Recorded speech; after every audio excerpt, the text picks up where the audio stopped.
Le professeur Didier Raoult, il est invité de BFM TV. Bonjour. Bonjour. Merci de nous accueillir ici, une fois encore, à l'IHU. Donc vous êtes toujours là. Oui. Bah, contrairement à ce que certains espèrent. Oh, je ne sais pas si j'espère, certains disent, mais enfin, vous savez, après, je me méfie. Les gens devraient... Ça, c'est un conseil médical. Il ne faut pas prendre de décision ou d'initiative au mois de juillet. Pourquoi ? Les gens sont fatigués, ils veulent liquider leurs affaires avant de partir en vacances et ils perdent de leur calme. Comme nous en médecine, moi j'ai enseigné ça pendant des années. Faites attention au vendredi après-midi parce que c'est là qu'arrivent les gags. Vous voulez vous débarrasser du malade, vous voulez partir plus tôt, les gens sont moins nombreux dans le service de réception. Et donc, il y a une surmortalité liée aux décisions qui sont prises dans un état de tension ou de précipitation qu'il faut éviter. Donc faire savoir au mois de juillet que le professeur Raoult pourrait peut-être prendre sa retraite, c'était pas une bonne idée, vous voulez dire ? Je pense que les gens ont mélangé deux choses. D'une part, si vous voulez, j'ai une retraite officielle de mes fonctions de praticien hospitalier. Il y a une confusion qui s'est installée dans mon esprit, c'est que j'avais été nommé officiellement par l'assistance publique et l'ancien président de la CME, chef de service jusqu'en septembre 2024.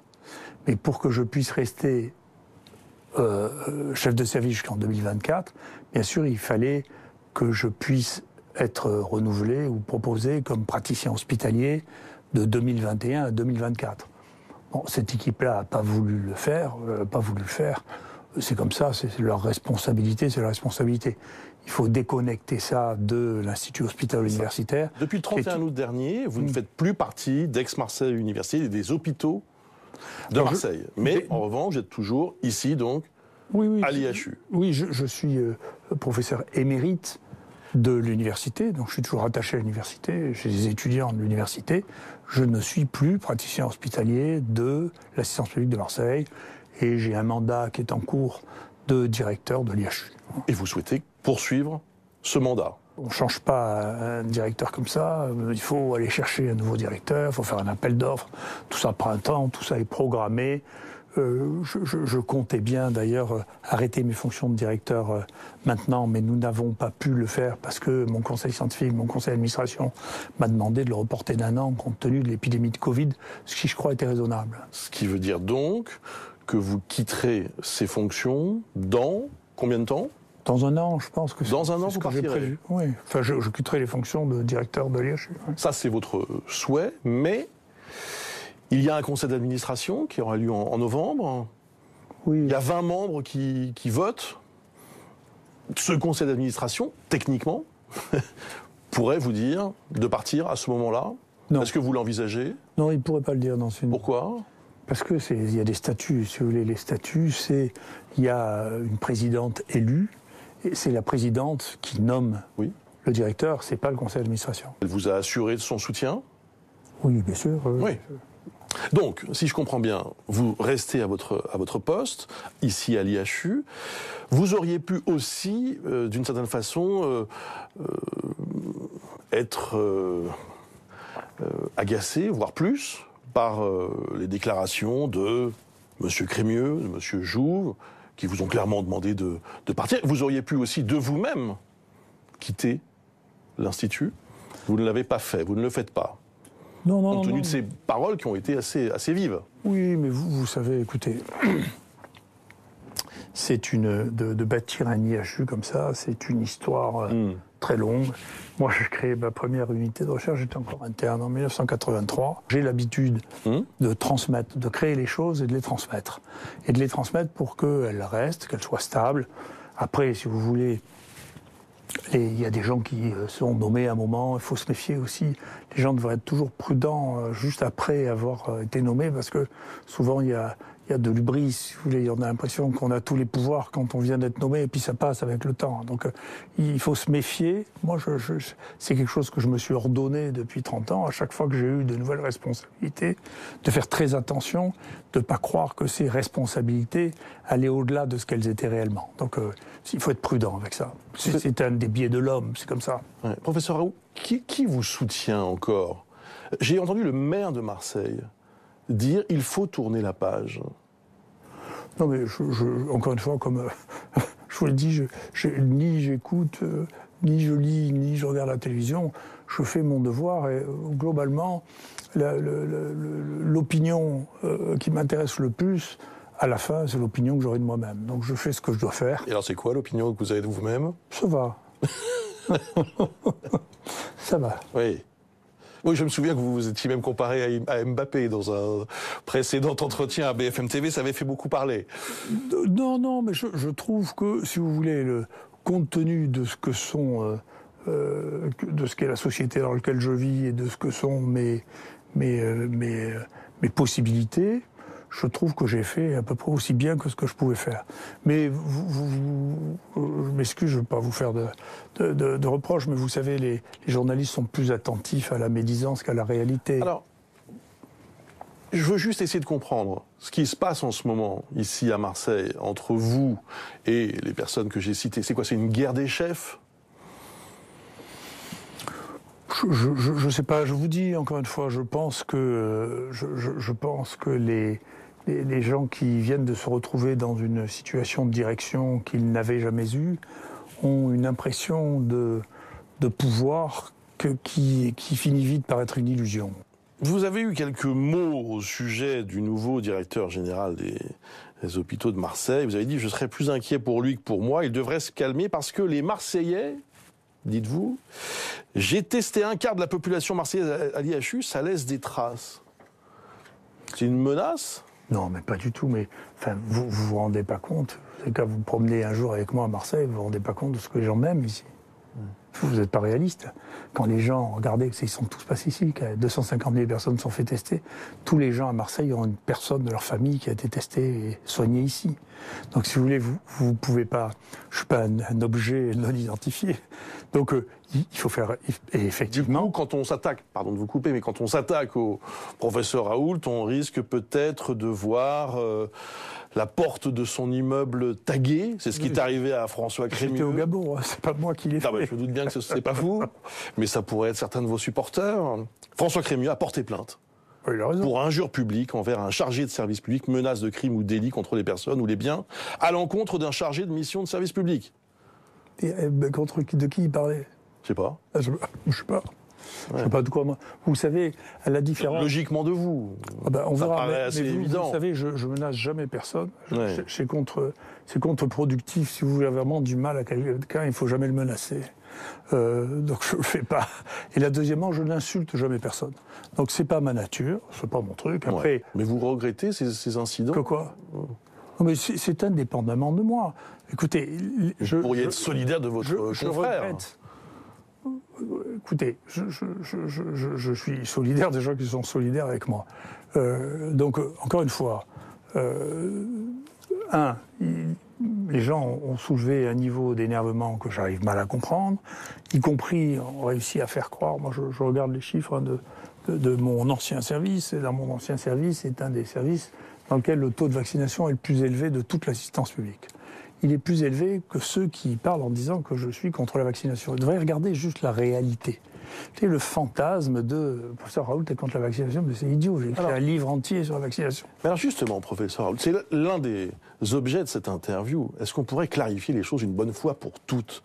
Votre position... Je la clarifie à chaque fois. À chaque fois, vous êtes sourd, je ne sais plus comment faire. Reconnaissez que même le président de la République, lorsqu'il dit que vous êtes un grand scientifique, bon, j'imagine que ça doit vous faire plaisir au passage, quand il dit ça à Marseille. Oui, vous savez, c'est pas une découverte, hein. Je m'excuse. Mais même quand il dit ça, il dit oui, mais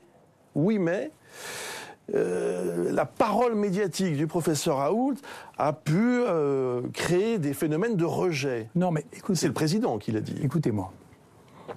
Il y a, encore une fois, moi je ne suis pas un homme politique. Une des raisons d'ailleurs pour lesquelles nous avons une divergence avec le directeur de l'assistance publique et le président de la CME, c'est qu'il voulait me faire signer un manifeste et que je ne signe pas de manifeste ni en un sens, ni en l'autre. C'est contre mes principes, je ne le fais pas.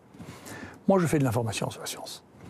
C'est mon rôle, c'est mon métier, et il y a des gens, politiques en général, et là je pense que c'est des positions politiques qui ont été prises, qui disent il ne faut pas dire des choses, même si elles sont vraies, si elles vont contre ce qu'ils pensent être l'intérêt général et qui est leur opinion. Et je ne suis pas comme ça.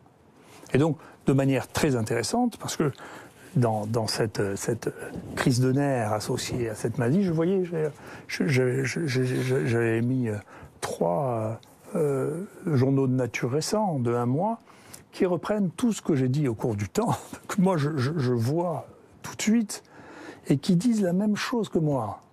Simplement, les gens disent, mais vous ne pouvez pas dire que les gens qui sont vaccinés ne sont pas protégés contre le variant Delta. Maintenant, on sait que c'est pas vrai. Vous ne pouvez pas dire que les gens qui sont vaccinés, qui ont le variant Delta, ne sont pas contagieux. Et maintenant, on sait que c'est pas vrai.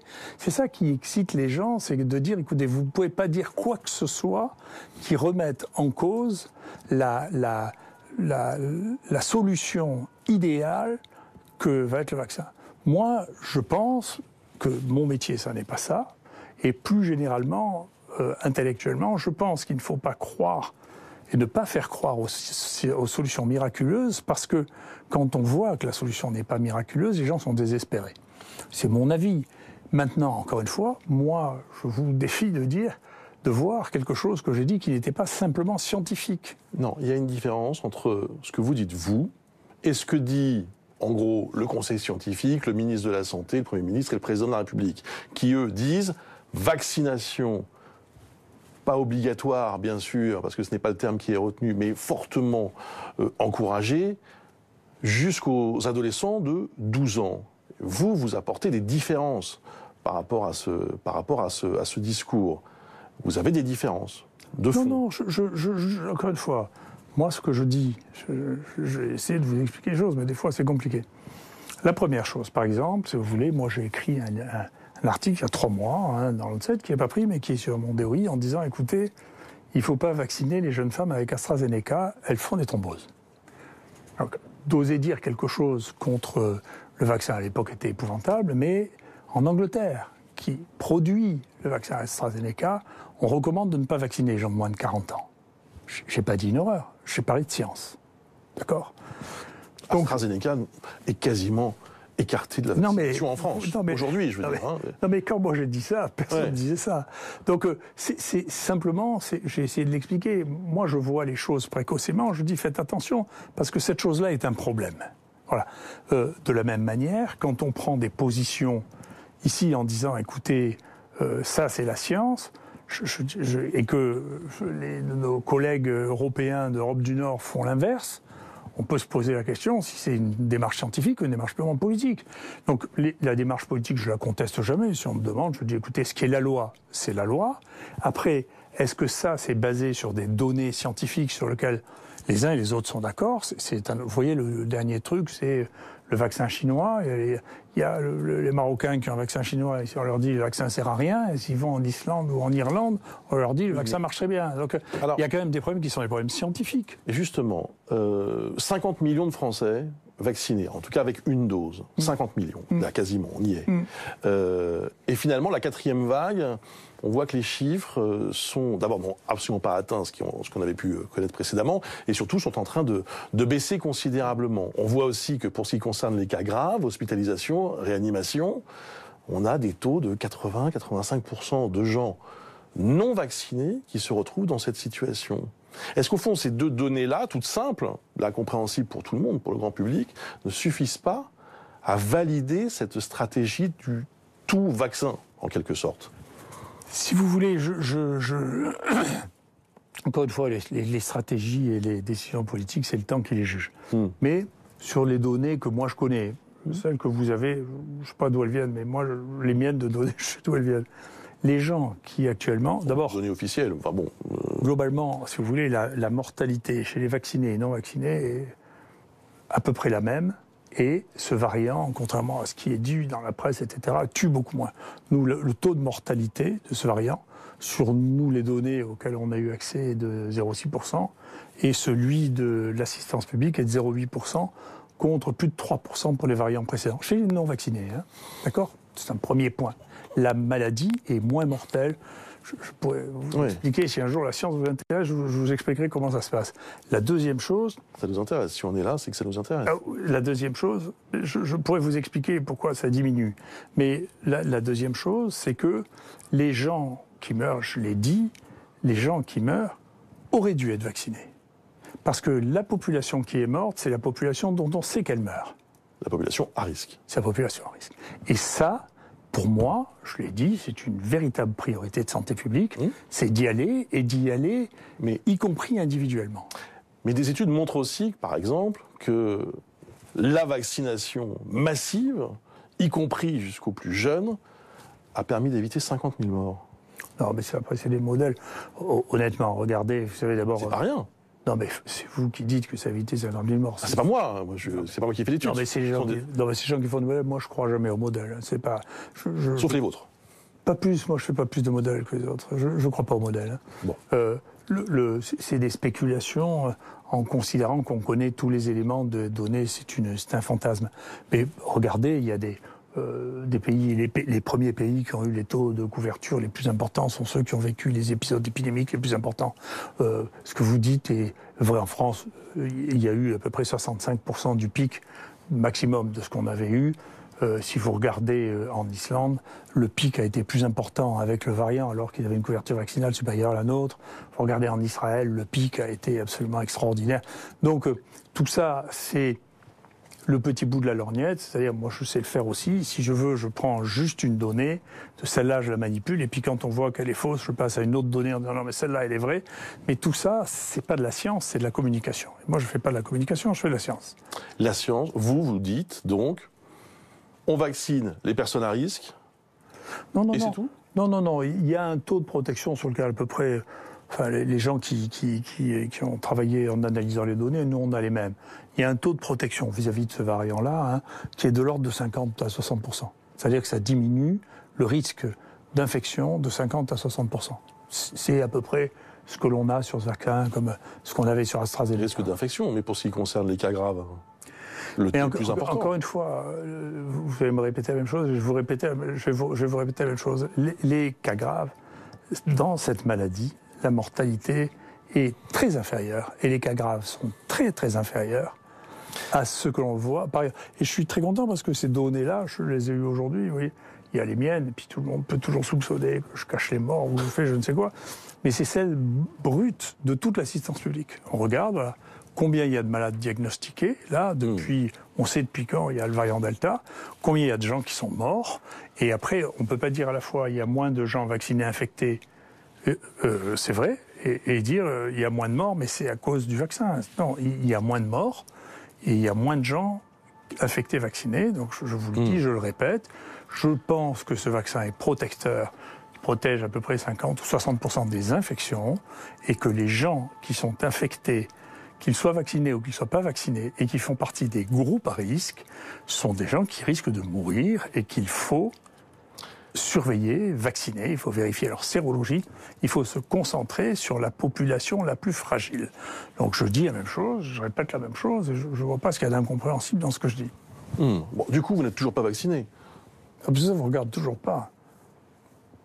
Non mais vous savez, moi je suis pour le secret médical. Il y a deux choses avec lesquelles je ne suis pas d'accord avec l'évolution des mœurs actuelles. Je pense qu'il faut retourner à la médecine, c'est les médecins qui doivent prescrire, c'est les médecins qui doivent examiner les gens, c'est les médecins qui doivent conseiller les gens, d'une part, et d'autre part, je suis pour le secret professionnel et je ne le trahis jamais. Je ne peux pas vous dire le nombre de gens que j'ai traités dans ce pays. J'entends votre argument. Et qui sont célèbres, je ne vous le dis pas. J'entends votre argument, bien sûr, j'entends votre argument, mais on est à une époque où les ministres se font vacciner en direct à la télévision. Oui, mais donc vous voyez ce que je veux dire, on est dans un autre univers. Vous voulez que je vous dise, écoutez, je ne veux pas préjuger de l'avenir parce que je ne le fais jamais. Mais j'ai écrit un livre sur le vaccin. La prochaine fois, quand vous viendrez me voir, ils sont en train de le rééditer, vous le lirez, vous verrez ce que j'ai à dire. Quand les vaccins, la défiance vis-à-vis des vaccins a pratiquement toujours été liée à des prises de position politiques. Moi, ce que vous me dites, je l'ai déjà vu, et j'ai eu l'occasion d'interroger les gens, parce que notre ministre de la Culture était ministre de la Santé à l'époque, et elle avait fait la grande démonstration de se piquer en public. Moi, j'ai demandé aux gens, à mes étudiants, j'ai dit, écoutez, qui vous croyez Est-ce que ça vous incite à vous faire vacciner d'avoir vu Mme Bachelot se faire vacciner en public? Ou est-ce que vous allez demander à votre médecin si vous devez ou pas vous demander de vous vacciner? Eh bien, le plus grand désastre qui soit arrivé, c'est après l'épidémie de H1N1 dans lequel on a fait un désastre politique autour de la vaccination. Et le taux de vaccination du personnel de soins a été divisé par 2 l'année suivante. Donc, il faut faire attention. Les gens, spontanément, ont confiance en des choses simples. On leur dit, écoutez, il y a une maladie, que leur médecin leur dit, écoutez, vous avez un bénéfice à ne pas l'attraper, en plus, vous risquez de transmettre ça à vos malades, faites-vous vacciner. Je vous signale que, d'ailleurs, le nouveau directeur, quand il est arrivé, m'a dit, écoutez, parce que tout le monde me ressort ce truc, je sais pas, les gens sont sourds, en me demandant, vous ne voulez pas le répéter encore une fois, que vous êtes pour la vaccination contre les soignants, parce que les gens disent non. Je dis, si vous voulez, j'ai fait un tweet qui a été lu par des centaines de milliers de personnes. Donc, je ne sais pas ce que je dois faire pour que les gens comprennent ce que je dis. C'est infernal. Comme je vous le disais, c'est parce qu'aujourd'hui, il y a une médiatisation de sa propre vaccination que je me permets de vous poser cette question. Et du coup, non, mais même si j'entends votre argument, je comprends votre argument. S'il montre ses fesses, je ne vais pas montrer les miennes. Enfin, il fait un peu ce qu'il veut. Enfin, il ne s'agit pas de ça, il s'agit de montrer son épaule. Mais en l'occurrence, non, mais il fait ce qu'il veut. Le fait que vous ne répondiez pas à cette question, ce que je respecte tout à fait, entretient aussi un doute. Non mais écoutez, si vous voulez savoir si je peux aller à l'hôpital, la réponse est je peux aller à l'hôpital. Donc j'ai un pass sanitaire. Ça veut dire que j'obéis à la loi, j'ai un pass sanitaire. Ouais. Après, comment et pourquoi j'ai ce pass sanitaire, ça ne vous regarde pas. Vous me posez des questions intimes, vous voulez que je vous demande, moi, si vous avez attrapé une blénorragie dans votre vie? Ouais. Qu'est-ce que c'est que ces manières? C'est incroyablement intrusif de demander aux gens des choses sur la santé. Si, mais vous me posez la question. Je ne vous poserai pas cette question si aujourd'hui, je me répète une troisième fois, il n'y avait pas, comme je vous le disais, une médiatisation de cette question précisément. C'est pour ça que je me permets de vous la poser. Sinon, vous avez raison, on est dans le secret médical et on n'a pas. Mais aujourd'hui, c'est devenu un débat public. Et vous le savez bien. Non, mais vous n'entendez pas. Un personnage. Vous disiez à l'instant, il faut des choses simples. Vous diriez, je suis le professeur Raoult, je suis un grand scientifique selon Emmanuel Macron, et je suis vacciné. Je vous assure, c'est une chose simple. Écoutez, moi je vous dis une chose, le simulacre ou la démonstration de Roselyne Bachelot en public a entraîné, moi, dans mon hôpital, la diminution par 2 de la vaccination. Alors, parce que ça n'est pas la question. Alors, bon, il faut qu'on arrive quand même aux choses qui fâchent, là, maintenant. Parce que pour l'instant, c'était gentil. Ah oui. On arrive à la deuxième mi-temps. Les déclarations de Jean-Luc Jouve. Non, mais je commente jamais les réflexions des autres. Je le fais pas. Bon, alors. Je le fais pas. Je le prends à mon compte, alors. Non, mais je ne réponds pas à ça. Vous qui connaissez bien Marseille, professeur Raoult, est-il exact qu'il y a un déficit de vaccination dans cette ville par rapport à la moyenne nationale? Écoutez, alors ça, je ne connais pas les chiffres et je n'ai pas de moyens de les contrôler, j'en sais rien du tout. Je ne suis pas sûr quand les gens disent écoutez, les quartiers nord ne sont pas vaccinés, je pense que c'est très... Je ne sais pas si c'est vrai, je ne sais pas comment ils le savent. 30% dans les quartiers nord. Et dans le 93, c'est combien? Pas beaucoup plus. Donc c'est pas moi le 93 aussi, quand même, si? C'est moi le 93? Non. Alors pourquoi vous venez m'ennuyer avec Marseille et les quartiers nord? Ils font un peu ce qu'ils veulent, ils écoutent qui ils veulent. La question... Ce que je veux vous dire, pardon. Moi, ce que je voudrais vous dire... C'est que c'est grave comme accusation. Non. Après, vous pouvez me dire, je ne commande pas. Mais on ne vous accuse pas d'être... voilà, on vous accuse clairement, un monsieur, clairement, Jean-Luc Jouve en l'occurrence, dit le professeur Raoult est responsable par ses déclarations du fait que les gens ne soient pas vaccinés et donc du coup que les gens sont malades. C'est quand même pas rien. Non, mais écoutez, si je lui laisse ces déclarations. Je dis aux uns et aux autres qu'il faut faire attention parce qu'au bout d'un moment, j'en ai assez. Puis je finis par porter plainte. Et puis il y en a une qui vient de se retrouver là... en correctionnel, et puis il va y avoir d'autres qui vont se retrouver en correctionnel. Il faut faire attention à ne pas manier des affirmations de cette nature-là, personnelles, parce que ça se poursuit, ça, et qu'il faut faire attention. Hein. Tant qu'on dit qu'il faut faire très attention à ça. Donc là aussi, je pense qu'il faut que les gens retrouvent leur bon sens et leur calme. Je vous le dis, dans le service que je dirigeais jusqu'au 1er septembre, le taux de vaccination est de 89,5%, qui est un des plus élevés de toute l'assistance publique, en tout cas plus élevé que celui du service de M. Jouve. Beaucoup plus élevé que celui du service de M. Jouve. Vous devriez demander pourquoi dans son service on ne se vaccine pas quand même. C'est ma faute aussi. On va lui poser la question. Comme chez moi, ils sont vaccinés. Mais si j'ai bien compris, vous n'excluez pas de porter plainte? Je trouve, si les gens se calment, si vous voulez, encore une fois, je sais que les gens peuvent perdre leur nerf, s'exciter, s'irriter ou s'imaginer plus puissants qu'ils ne sont. Il faut se méfier parce que, encore une fois, moi je suis indulgent, c'est ma nature. Au bout d'un moment, si on insiste trop, il faut faire attention. Il faut qu'il prenne un conseil pour savoir s'il peut dire des choses comme ça. Hein. Il faut faire attention. C'est des propos qui sont diffamatoires. Hein. Je ne les connaissais pas, vous me les apprenez, mais ce sont des propos diffamatoires. Vous n'aviez pas entendu parler de ces propos? Si, on parle que de ça depuis un mois. Ah mais dans votre monde, pas dans le mien. Dans le mien, moi, je parle de science. Ce que les gens racontent à droite et à gauche, je m'en fiche. Enfin. À propos, tiens, de clarification, vous avez dit le vaccin est une arme comme les autres, pas une baguette magique. C'est vrai. Vous confirmez? C'est ce que vous voyez, non? Ouais. Non, mais le problème, c'est que c'est cette espèce. Ce qui est difficile, et c'est pas du tout un reproche en l'occurrence. Dans votre métier, vous faites une information par jour, donc vous glissez d'un problème à un autre. Mais enfin, globalement, si c'était une baguette magique, les pays qui ont été le plus vaccinés au monde n'auraient pas eu une épidémie de cette nature. Restez avec le professeur Raoult. Relayer le fameux texte publié par François et signé du médecin résistant, comme vous l'avez fait sur les réseaux sociaux, est-ce bien raisonnable? Qui c'était, le médecin résistant, je vois. Vous avez retweeté, alors ce n'est pas oui. vous, la fameuse tribune, le fameux texte, signé anonymement donc, du médecin résistant, sur le site de François, en expliquant que ce texte résumait très bien la situation de cette crise sanitaire. Dans cette crise et pour tout vous dire, je n'en suis toujours pas revenu. Ce qui rejoint ma pensée, c'est que l'analyse de la connaissance est toujours contradictoire. Et ce que je vois, c'est que dans cette crise, il n'y a plus d'analyse contradictoire. Et c'est un véritable problème. Je vous le dis, moi, à un moment, j'ai fait présenter chez moi, parce que chez nous, tout le monde présente, des gens qui étaient en charge de la surveillance sur l'efficacité vaccinale. Je ne sais pas quel vaccin, mais enfin, les gens peuvent le retrouver. Quand, au niveau national, la collecte des infections chez les gens vaccinés amenait un chiffre de 7, nous en avions, nous, déjà 70. Donc, il y a, de la même manière que dans un autre épisode, qui est celui de la chloroquine, le relais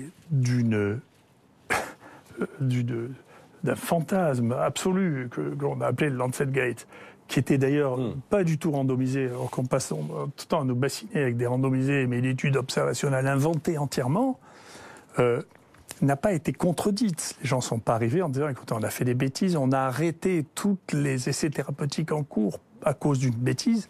Ça n'est pas arrivé. Donc nous ne sommes plus dans une situation de tension dans laquelle il n'y a plus de débat contradictoire qui est la base de la connaissance. Et ça, effectivement, oui, mais tant qu'il y a... Vous croyez... Il y a une différence, si vous me permettez, il y a une différence entre le débat contradictoire, qu'on peut trouver très sain, en effet, y compris dans une période un peu sensible comme celle que nous traversons, et puis le relais de théories complotistes les plus bas de plafond qu'on ait lues depuis très longtemps. Et je m'étonne que quelqu'un comme vous se fasse le relais de ces choses-là. Je vous le dis très franchement. Je me demande même si vous l'avez lu, professeur Raoult. Je me fais le relais de rien du tout. Mais si, vous avez relayé en disant, je le retweet, et je dis, c'est bien expliqué. Je trouve que pour vous dire la vérité, ça me choque beaucoup moins que le Lancetgate. Chacun a son problème. Ah. Ça n'a rien à voir. Oui, on peut faire le palmarès des scandales, si vous voulez. Mais les scandales d'interprétation, c'est une chose. Les scandales de données, c'en est une autre. Honnêtement, professeur, pardonnez-moi de vous reposer la question. Ouais. Vous aviez vraiment lu ce texte? Ou est-ce que quelqu'un l'a relayé pour vous? Je ne peux pas croire que vous ayez vous-même en tête l'idée que nous subissions, je lis le texte sous les yeux, un lavage de cerveau qui rappelle Orange Mécanique de Stanley Kubrick. Écoutez, que vous soyez un courageux résistant à l'oppression. Écoutez, je vais vous dire une chose. Alors, je vais vous dire une chose. Et ce n'est que le début. Je sais pas. Après, tout ça est comparé. Le gouvernement est comparé à celui de Vichy dans la tribune. Au cas où vous ne l'ayez pas lu encore une fois. Écoutez, encore une fois, moi, je suis pour l'expression contradictoire. Je vais vous dire une chose. Alors, comme ça, vous pourrez dire. Écoutez, vous pourrez dire. Je vais vous dire une chose qui est très intéressante, vous voyez. Et vous êtes dedans. Moi, j'ai dit à plusieurs reprises, j'étais très inspiré dans ma vie par Hannah Arendt. Et je vous conseille de la lire. Et si vous croyez l'avoir lue, vous devriez la relire. Parce que je vais vous expliquer ce que c'est que le totalitarisme. Le totalitarisme, c'est pas la loi. C'est pas d'appliquer la loi. Moi, j'applique la loi. C'est qu'il faut appliquer la loi. Il faut dire que vous êtes d'accord avec la loi, publiquement. Et il faut se convaincre soi-même qu'on est d'accord avec la loi. Ça, c'est la définition du totalitarisme. Je ne suis pas totalitaire. Voilà, vous avez compris ? Oui. Et je peux vous dire, attendez, je peux vous dire, une des raisons du conflit avec Jean-Luc Jouve et avec le directeur, c'est que il voulait me faire signer un texte qui est un texte d'approbation, et ça, c'est du totalitarisme. Je ne suis pas d'accord. Voilà, je ne suis pas d'accord. Donc, je ne vais pas contre la loi, je pense un peu ce que je veux, d'accord ? Et je manifeste mon accord sur des mesures générales quand je pense que ces mesures générales vont dans le sens d'une connaissance que je comprends. Je ne peux pas vous dire plus. Donc, et d'exiger que non seulement on applique la loi, mais qu'on l'approuve publiquement. Vous savez, c'est la définition même. Il faut que vous relisiez ce que c'est que le totalitarisme. C'est ça. Oui, j'entends. Mais encore une fois. C'est ça. Non, mais il faut réfléchir. Hein. Encore une fois. Oui, bah écoutez, je réfléchis notamment en lisant ce texte qui se termine par un procès devra se tenir. La veuve s'impatiente. La veuve qui est évidemment. Je sais pas qui c'est. Oui, bah écoutez, c'est la guillotine, c'est simple. Ah, ouais. Bon. Ah oui, je sais pas. Bah, écoutez, on peut chacun avoir sa définition du totalitarisme. Je suis pas sûr qu'Hannah Arendt aurait signé ce texte. J'en suis même persuadé. Et surtout, pourquoi j'insiste à ce point sur ce texte ? Et je dis ça aussi à ceux qui nous suivent ce matin et qui nous regardent. Parce que c'est notamment parce que vous avez relayé ce texte que vous êtes devenu, malgré vous, je ne sais pas, je vais vous poser la question, le nouveau héros des anti-vax, des anti-passes sanitaires, au point que, au moment où nous nous parlons, professeur, ils sont en train de manifester, ou plutôt de vous apporter un soutien bruyant et massif, ici à Marseille, devant l'IHU. Non, mais vous savez, encore une fois, moi j'ai eu l'occasion de le dire, et puis je continue à le dire, chacun de vous a une obsession ancrée en lui. Il y en a qui sont ancrés dans l'obsession du fait que ça va être l'extrême droite qui va me soutenir. Moi, j'ai dû rappeler ici que le syndicat Sud m'avait soutenu d'une manière tout à fait publique. Mes amis, que ce soit Jean-Claude Gaudin, Renaud Mugelier, je sais pas, Geneviève Fioraso, enfin, Douce Blazy, me paraissent n'être ni d'extrême droite ni d'extrême gauche. Je ne vous ai pas parlé de politique. Tout ça, non mais tout ça. Après, la plupart des gens, et je comprends bien que quand on donne des messages simples, c'est difficile de ne pas être binaire. Les gens ont des visions binaires. J'y peux rien, je ne vais pas les changer. Mais si vous imaginez qu'en particulier à Marseille, ma popularité vient du fait de ce que j'envoie sur mes tweets, vous faites des illusions. Ma popularité vient du fait qu'on s'est occupé des gens. Voilà, on s'occupe des gens. Et puis vous savez, moi, ça fait si longtemps que je m'occupe des gens que les gens me connaissent, vous savez. Donc je m'occupe des gens, j'ai toujours pensé qu'il faut les soigner, il faut s'en occuper, il faut les tester. Je me demande simplement comment on réagit lorsqu'il y a un rassemblement en bas de chez soi, enfin en bas de votre IHU, pour vous soutenir à l'appel d'anti-vax et d'anti-pass sanitaire. C'est quand même une question qu'on peut se poser. Écoutez, je ne sais pas. Vous êtes au courant ? Je sais qu'il y a une manifestation, je ne sais pas comment vous répétez, je ne regarde pas la télévision, je n'écoute pas la radio, je ne lis pas les journaux. De temps en temps, je vois qu'il y a des manifestants, ici ou ailleurs, c'est pas mon problème. Et encore une fois, je ne crois pas que ce soit... je pense qu'un certain nombre de maladresses se sont commises à mon égard et que les gens sont irrités de cette maladresse. Par exemple, vous pensez à quoi ? Non, mais c'est pas... Je pense que d'aller faire un article dans Le Monde en disant on va se débarrasser de Didier Raoult, c'est pas une position raisonnable. On fait pas ça. On discute avec les gens, on leur dit comment voulez-vous, entre gens bien élevés, il y a des institutions, il y a des règles de fonctionnement qui sont définies par la loi, on les respecte. Voilà, c'est comme ça qu'on fait. Donc le fait d'aller faire des tribunes dans Le Monde pour dire on veut la peau de Didier Raoult, vous imaginez pas quand même que les gens ici vont aimer. Enfin, donc ça, vous le pardonnerez pas ? C'est pas une question. J'ai des capacités de pardon qui sont très larges. C'est pas une question. Ça ne se fait pas. Il y a des choses qui ne se font pas, et en particulier l'appel à la presse pour se débarrasser des gens, ça ne se fait pas. Voilà. C'est quelque chose qui ne se fait pas. C'est ce que je crois. Ça ne se fait pas. Voilà. Tout comme on peut dire que menacer des médecins, menacer de mort des médecins, ça ne se fait pas non plus. Moi, j'ai menacé de mort des médecins. Pas vous. Mais il y a aujourd'hui des gens comme Karine Lacombe, comme Jérôme Marty, comme Attendez, mais Stéphane Gaudry. le premier qui était menacé de mort dans toute cette crise, c'est moi, je vous signale. Je signale que j'ai fait condamner celui qui m'a fait menacer de mort, quand même. Donc, n'inversons pas les choses. Ouais, n'inversons pas les choses. Si les gens... moi, je regarde pas la plupart des messages qu'ils font, et quand j'ai des messages désagréables sur mes mails, je les mets indésirables, et comme ça, les gens peuvent continuer à m'envoyer des messages. Ça m'indiffère.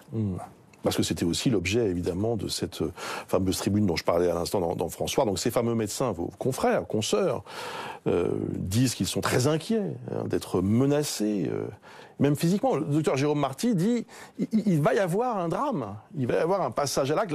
La tension est tellement forte aujourd'hui dans le pays. Moi, je suggère, si vous voulez, je suggère ça.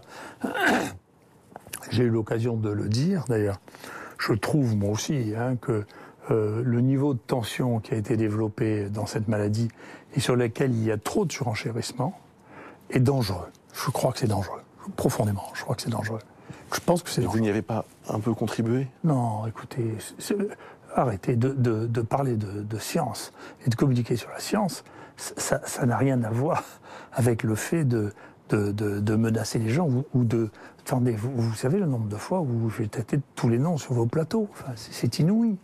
C'est inouï. Quand ça a fini par dépasser les bornes, j'ai fini par dire, non mais attendez, vous dépassez les bornes. Sinon, moi j'ai même dit au Conseil de l'ordre, vous devriez rappeler à l'ordre, vous savez, on n'a pas le droit de médire. Son principe, c'est ça, la confraternité.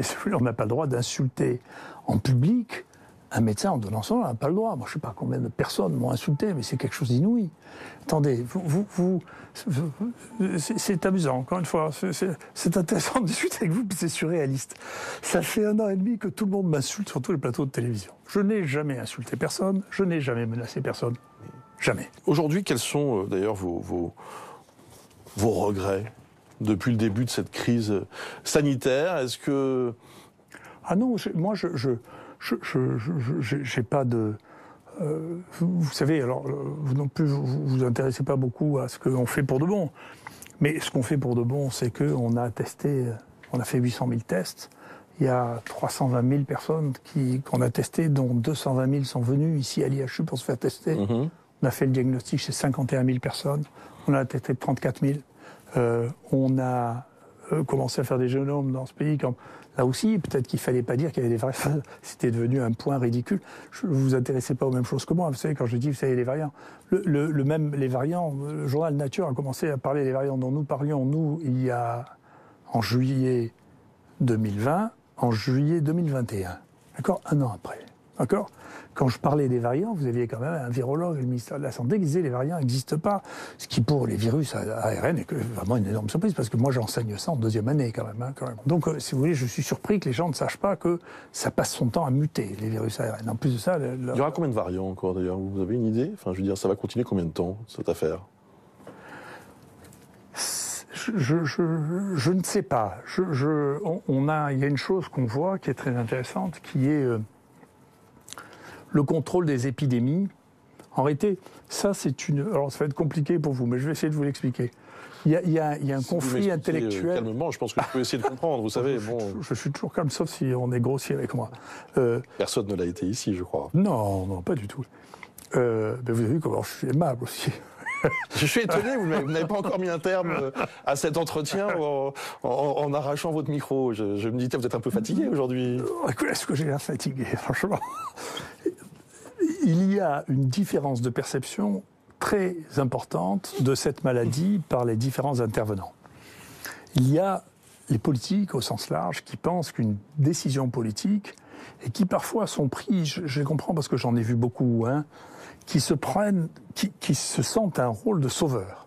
Vraiment. Il y a eu beaucoup de conseillers dedans, j'ai parmi mes meilleurs amis qui sont des immunologistes. Les immunologistes pensent, et ils ont pensé beaucoup avec ce virus, que le virus est un objet. D'accord ? Et donc, tout le principe, vous voyez bien, le principe de la vaccination initiale, les raisons pour lesquelles j'avais des réticences, c'est que je ne crois pas que les virus soient des objets. C'est de dire, écoutez, on va prendre la partie qui est qui déclenche la plus grande réponse immunitaire, on va la faire surexprimer plus que si on injectait le virus lui-même, et ça va les protéger mieux que tout. Donc c'est un point de vue d'immunologistes. Ils ne sont pas bêtes, c'est leur point de vue. Pour eux, ils réagissent avec ça comme ils penseraient pour l'allergie. Vous voyez, c'est une cible unique. Et moi, je crois que les microbes sont vivants et qu'ils bougent tout le temps et qu'ils n'arrêtent pas de changer. Et donc, ces changements permanents expliquent que c'est pas du tout... Moi, je ne crois pas vraiment à l'immunité collective. Il y a une baisse de la virulence qui se fasse au fur et à mesure que les variants arrivent, ils sont de plus en plus contagieux et de moins en moins virulents. D'accord ? Et si vous voulez avoir un exemple, vous regardez sur Wikipédia, vous n'avez qu'à regarder ce qui s'est passé avec la myxomatose. Parce que c'est un exemple extraordinaire. Que quelque chose qui tuait pratiquement 100% des lapins. Et petit à petit, c'est pas le vaccin, c'est petit à petit, il a perdu sa virulence en mutant. Les formes qui sont apparues étaient de moins en moins virulentes. Et on parle de moyen terme, de long terme, c'est quoi? On parle d'années, c'est quoi le... Ah non, mais, on ne sait pas. Non, mais je vous pose... Bien qu'on soit à côté de Nostradamus, il n'y a pas de réponse à cette question-là. Non. Encore une fois, là, pour la première fois, vraiment, c'est pas depuis longtemps, parce que c'est la première fois que j'en parle. Sous mes yeux, je vois ce qui se passe. Mais encore une fois, avec de la science, pas avec de l'émotion, pas avec on a raison de faire ci, le vaccin ici, le vaccin là, ce qui n'est pas mon problème, d'accord ? Je regarde ce qui se passe et je vois ce qui se passe avec le virus que j'ai le mieux étudié de cette épidémie multiple. Et donc, on est en train de regarder pour tous les autres virus comment ça se passe. Et effectivement, il est possible que on a l'impression que la capacité de variation de ce virus chez l'homme au moins, soit limité. C'est ça. Ce qui est une chose. Et la chose actuellement sur laquelle, vraiment, si j'ai un message à vous faire passer, qui passera ou qui passera pas, mais qui, en tout cas, moi, ce que je crois, c'est il faut avoir un intérêt extraordinairement important sur les personnes à risque. Parce que les gens qui meurent actuellement, ils ont la même moyenne d'âge de 80 ans. D'accord ? Donc, c'est les grands obèses et les gens qui ont les anomalies génétiques, en particulier les trisomies 21. Il faut y faire extraordinairement attention. Il faut qu'il y ait une démarche auprès d'eux. Ça n'est pas normal qu'il y ait des gens, dans la situation actuelle, qui ne soient pas vaccinés, qui doivent être dans cette partie-là. Il y a encore 10-15% de gens de plus de 80 ans qui ne sont pas vaccinés. Il faut s'en occuper. C'est extraordinairement important. Il faut voir s'ils ont des anticorps, s'ils n'ont pas d'anticorps, il faut les revacciner. Voilà. C'est pas que les anticorps sont entièrement prédictifs, mais enfin, c'est une indication. Ça, c'est une chose. Et la deuxième chose, je vous assure, il faut regarder du côté des animaux pour savoir ce qui se passe. Parce qu'il y a là une possibilité de réservoir. Et pour ce que j'ai vu, la variabilité, alors c'est des données très préliminaires, la variabilité des virus chez les animaux est plus grande que chez les hommes. Et donc, c'est toujours la possibilité d'une source d'une nouvelle poussée épidémique, y compris avec des variants qui sont moins sensibles à l'immunité, aux variants que nous avons déjà eus. Professeur Raoult, deux dernières questions. Une, d'ailleurs, qui est plutôt un complément de question sur la vaccination. On sait que certains patients ont déjà reçu une troisième dose, qu'on appelle une dose de rappel. Ça vous paraît logique ? Ça me paraît raisonnable. Ouais. Vraiment, ça me paraît raisonnable. Tout comme pour les personnes de plus de 80 ans que vous citiez à l'instant, il faut envisager d'aller vers cette troisième dose. Et pour le reste de la population ? Encore une fois, pour le reste de la population, il faut commencer par respecter la loi. D'accord, nous sommes d'accord. Il faut respecter la loi. Pour les différentes populations et les différents vaccins utilisés, vous me permettrez de penser, bien que vous ne le pensiez pas, que la loi que nous prenons ici n'est pas nécessairement supérieure à la loi qui est prise en Hollande, en Suède, en Islande. D'accord ? C'est une loi, donc c'est un objet politique, ça n'est pas un objet scientifique. Et donc, chacun pense ce qu'il veut, exprime ce qu'il veut. Si le gouvernement décide que la vaccination est obligatoire, je dirais la vaccination est obligatoire, obéissez à la loi. Après, si vous me dites est-ce que les Français ont une meilleure intuition de la stratégie vaccinale que les Hollandais ou que les Suédois ou que les Islandais, je n'en suis pas sûr. Voilà, c'est comme ça. C'est clair ce que je dis, oui. Extrêmement clair, extrêmement clair. Agnès, vous trouvez quoi que ce soit d'anti-vax là-dedans, je vous tire mon chapeau. Hein. Non, retirez votre tweet sur François et on sera bon. Donc vous voulez que je vous obéisse, moi? Je vous assure, c'est simple. Vous dites, c'était une erreur. Mais je ne sais même pas de quoi il parle, pour dire la vérité. C'est bien ce que je pensais, vous n'avez jamais lu cette tribune. Vous n'avez jamais lu cette tribune de François. Écoutez, globalement, si vous voulez. Non, mais sincèrement, je préférerais que vous me disiez ça, parce que si vous me dites que vous adhérez à tout ce qui est écrit dans cette tribune, ça veut dire que vous êtes devenu un dangereux complotiste. Écoutez, non, mais j'ai jamais adhéré à quoi que ce soit, et en particulier, j'ai jamais adhéré à aucune tribune, à aucune manifestation, à aucun manifeste. Donc, je ne vais pas commencer maintenant. Ma dernière question. Agnès Buzyn a été ministre de la Santé jusqu'en mars 2020. Elle est convoquée par la Cour de justice de la République, qui est l'ancienne haute cour, donc c'est la seule juridiction qui est habilitée à juger des personnes qui étaient ou qui sont au gouvernement.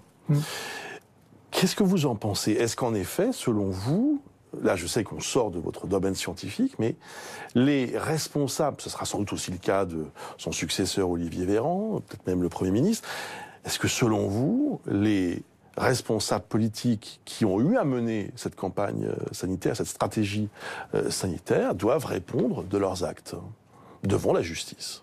Il y a un environnement dans ces ministères de gens qui sont un peu des courtisans, qui vous tiennent la porte. Et dedans, c'est facile de se prendre, et de croire qu'on est omnipotent, qu'on a tous les pouvoirs. Il faut bien qu'il y ait un contre-pouvoir à ça. Et donc, moi, je suis un adepte de Montesquieu, je crois au contre-pouvoir, et donc je crois qu'il faut des contre-pouvoirs, et que le principe de la responsabilité est un principe essentiel.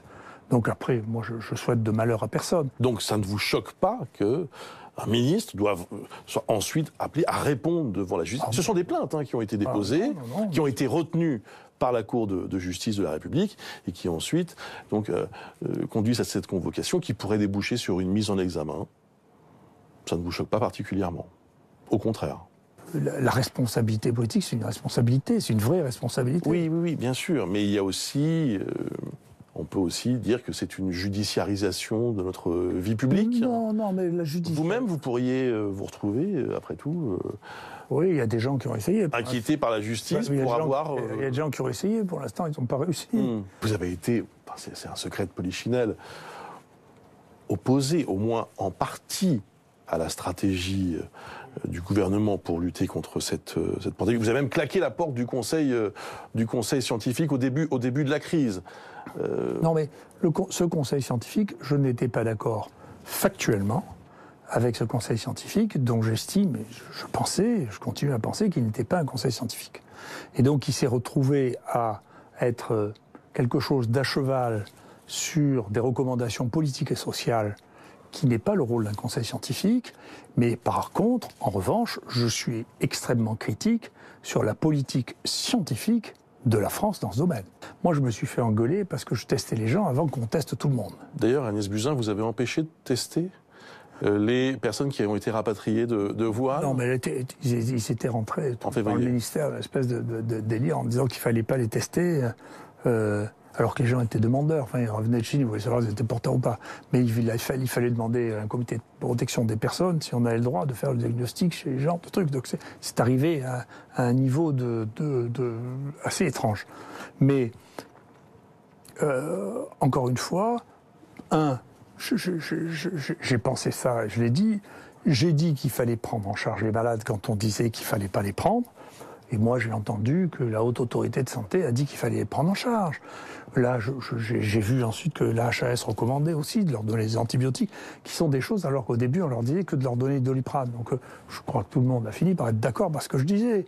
Les génomes, quand j'ai présenté les génomes, parce que je fais des génomes depuis plus de 20 années, je sais je sais le faire. Deuxièmement, je sais les regarder. Donc quand j'ai parlé de ça, c'est quand même drôle d'entendre un virologue et le ministre dire il n'y a pas de variant, puis 3 mois après dire il y a des variants. Je vois pas trop, si vous voulez, les éléments scientifiques pour lesquels nous aurions fait fausse route. Ça vous irrite beaucoup que je dise écoutez, la vaccination n'est pas une baguette magique, enfin vous êtes en plein dedans. Et si j'ai une notoriété, c'est parce que je suis crédible. Un, parce que je me suis occupé des gens. Hein. Donc ici à Marseille, les gens savent que je me suis occupé d'eux. D'accord. Et deuxièmement, je suis crédible parce que la plupart des choses que j'ai dites se révèlent être ce à quoi tout le monde est d'accord quelques mois ou quelques semaines après. On est au terme de cette interview. Je voudrais terminer, bon, c'est un clin d'œil. Avez-vous vu cette publicité d'RTL qui montre qu'après la crise, il faut revivre ensemble. Et on vous voit donc avec le ministre de la Santé, Olivier Véran, tous les deux tout sourire. Vous voyez que je suis charmant. Vous voyez que tout le monde peut réaliser que je suis charmant. Ouais. Donc moi, honnêtement, je n'ai rien contre le ministre. Je vous l'ai dit, je n'aurais pas voulu me retrouver ministre de la Santé dans cet épisode parce que c'est trop multifactoriel. Il y a trop d'éléments que je ne connais pas, que je ne maîtrise pas, en fonction d'un environnement que vous ne choisissez pas, parce que vous ne choisissez pas votre cabinet, vous ne choisissez pas vos directeurs, et donc vous vous retrouvez dans des situations de crise sans avoir la capacité de les gérer de manière sereine. Vous êtes en contact avec lui de temps en temps ou jamais? De temps en temps, si. Ah, c'est vrai? Oui, mais il m'a envoyé ses félicitations quand j'ai envoyé un tweet en disant il faut que le personnel de santé se soigne. Il a dit bravo Didier, donc très bien. D'ailleurs, je l'ai dit souvent, quand on me fait des compliments, qu'on me dit merci, je suis très content. Hein. Merci. Mais même pour c'est le ministre, je suis très content. Merci beaucoup, professeur Raoult. Je vous en prie. Merci beaucoup d'avoir répondu à toutes nos questions.